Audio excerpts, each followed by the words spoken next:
So I put on Instagram the other day about how our core focus really is Article 4 areas or non-Article 4 areas where there's not that many houses that work, because it wards off long-term competition when it comes to HMOs. Some people didn't quite understand why, or think that you can't get planning in Article 4. I suppose there's two key elements. The first key element is if you're in Article 4 area and you achieve planning, yes, there's a slight risk to that. Article 4 is an indication of a good area. So it's kind of giving away the clues, because that means a lot of developers want to do HMOs there and therefore they've had to cap it.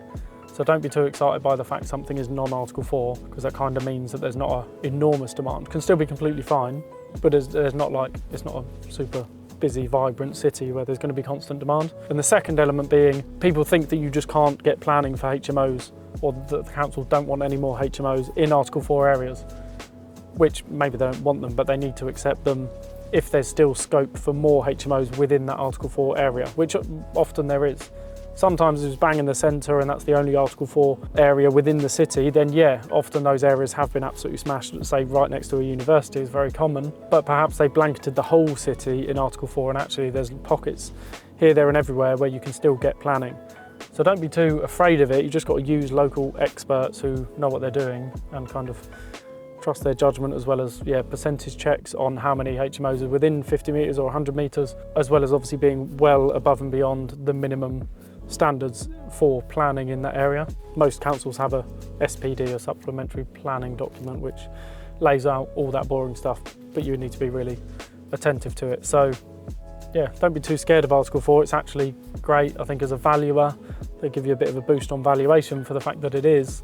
Because if I was lending someone 75% of the value of their house, I'd be happier if I knew that no one else down that street could do any more, for example. So yeah, don't be scared of it. Hopefully that clears something up about Article 4 as a whole. If you've got any questions, let me know. We're just going to go check out Project Catpiss 2.0.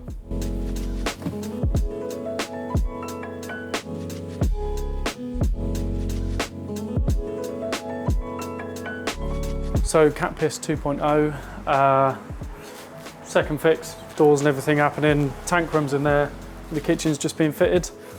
So yeah, exactly the same as next door. Kitchen goes into that element.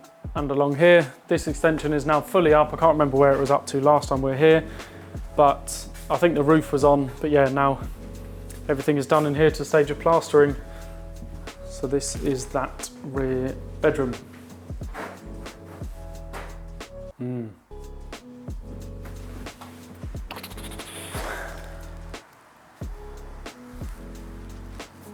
TV.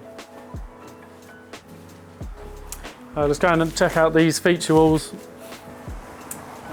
They're absolutely flying on this.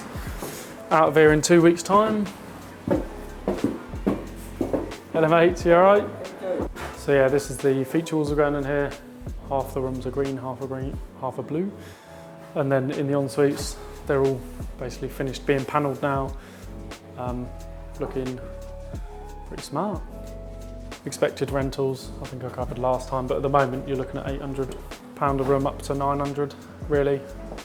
One kitchenette room in this house. These rooms are smaller, but we've got enough room for one kitchenette room. So I mean, I like aqua panels. I get a little bit of grief sometimes, for using aqua panels, but there's no grouting. Tenants like them, they just look like big tiles, I think, to a tenant really.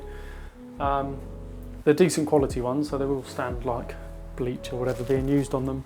But where you can't control where a tenant, how often they clean their ensuite, is kind of out of your control. What we do is get the cleaners to leave notes or knock on the doors of when they do their bi-weekly clean and offer to clean someone's ensuite or their room for like £15 or whatever. So occasionally they get taken up on that, but if someone doesn't want it, then they might not clean their ensuite for 6 months. So yeah, having less grouting is a good thing.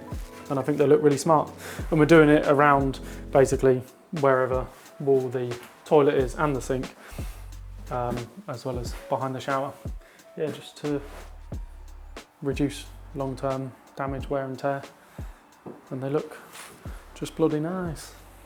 Hi guys, thanks very much for watching the video. If you like this kind of content around property and HMOs, then subscribe to the channel And if you want to see what we're up to at the moment, then click on the link around this video.